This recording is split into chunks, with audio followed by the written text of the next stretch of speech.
ಲೀಗ್ನ 2ನೇ ಪಂದ್ಯದ ವೇಳೆ ಟಾಸ್ ಫಿಕ್ಸಿಂಗ್ ಆರೋಪ ಕೇಳಿಬಂದಿದೆ.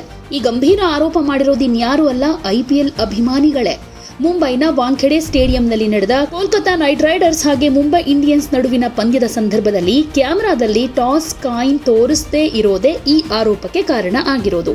ಯಾಕಂದ್ರೆ ವಾಂಖೆಡೆ ಸ್ಟೇಡಿಯಂನಲ್ಲಿ ಟಾಸ್ ಗೆದ್ದ ತಂಡ ಗೆಲ್ಲೋದು ವಾಡಿಕೆ. ಅಂದ್ರೆ ಇಲ್ಲಿ ಟಾಸ್ ಗೆದ್ದವನೇ ಬಾಸ್ ಅನ್ನೋ ಥರ. ಈತ ಮುಂಬೈ ಇಂಡಿಯನ್ಸ್ ನಾಯಕ ಹಾರ್ದಿಕ್ ಪಾಂಡ್ಯ ಕಾಯಿನ್ ಅನ್ನ ದೂರಕ್ಕೆ ಎಸೆದಾಗ ದೂರಕ್ಕೆ ಹೋಗಿ ಬಿದ್ದ ನಾಣ್ಯವನ್ನ ಕ್ಯಾಮೆರಾದಲ್ಲಿ ತೋರಿಸಲಿಲ್ಲ. ನಾಣ್ಯ ಕೆಳಗೆ ಬೀಳೋ ಸರಿಯಾದ ಟೈಮ್ನಲ್ಲೇ ಕ್ಯಾಮೆರಾ ಬೇರೆ ಕಡೆಗೆ ತಿರುಗ್ತು.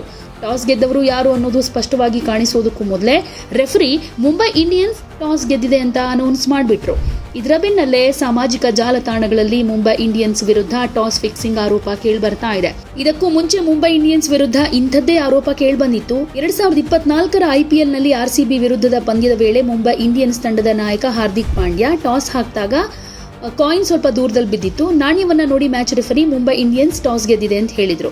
ಆದ್ರೆ ಈ ನಾಣ್ಯವನ್ನ ನೋಡೋದಕ್ಕೆ ಅಂದಿನ RCB ತಂಡದ ನಾಯಕ ಫಾಫ್ ಡ್ಯುಪ್ಲೆಸಿಸ್ಗೆ ಅವಕಾಶ ಕೊಟ್ಟಿರಲಿಲ್ಲ.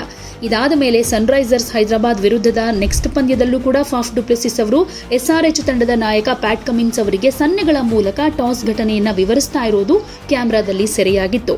ಈ ಘಟನೆಯ ನಂತರ IPL ನಲ್ಲಿ ಟಾಸ್ ಪ್ರಕ್ರಿಯೆಯನ್ನ ಸಂಪೂರ್ಣವಾಗಿ ತೋರಿಸೋದಕ್ಕೆ ಶುರು ಮಾಡಿದ್ರು. ಅಂದ್ರೆ ಕಾಯಿನ್ ಬಿದ್ದ ಮೇಲೆ ಕ್ಯಾಮೆರಾದಲ್ಲಿ ಝೂಮ್ ಮಾಡಿ ತೋರಿಸ್ತಾ ಇದ್ರು. ಆದ್ರೆ ಮುಂಬೈ ಇಂಡಿಯನ್ಸ್ ಹಾಗೇನೆ ಕೋಲ್ಕತಾ ನೈಟ್ ರೈಡರ್ಸ್ ನಡುವಿನ ಪಂದ್ಯದ ವೇಳೆ ಕಾಯಿನ್ ತೋರಿಸಲಿಲ್ಲ. ಹೀಗಾಗಿ ಈಗ ಮತ್ತೊಮ್ಮೆ ಮುಂಬೈ ಇಂಡಿಯನ್ಸ್ ಸೋಷಿಯಲ್ ಮೀಡಿಯಾದಲ್ಲಿ ಟಾಸ್ ಫಿಕ್ಸಿಂಗ್ ಆರೋಪಕ್ಕೆ ಗುರಿಯಾಗಿದೆ. ಈ ಪಂದ್ಯದಲ್ಲಿ ಟಾಸ್ ಗೆದ್ದ ಮುಂಬೈ ಇಂಡಿಯನ್ಸ್ ತಂಡ ಬೌಲಿಂಗ್ ಸೆಲೆಕ್ಟ್ ಮಾಡಿಕೊಂಡ್ರು. ಮೊದಲು ಬ್ಯಾಟ್ ಮಾಡಿದ ಕೋಲ್ಕತಾ ನೈಟ್ ರೈಡರ್ಸ್ 220 ರನ್ ಕಲೆ ಹಾಕ್ತು.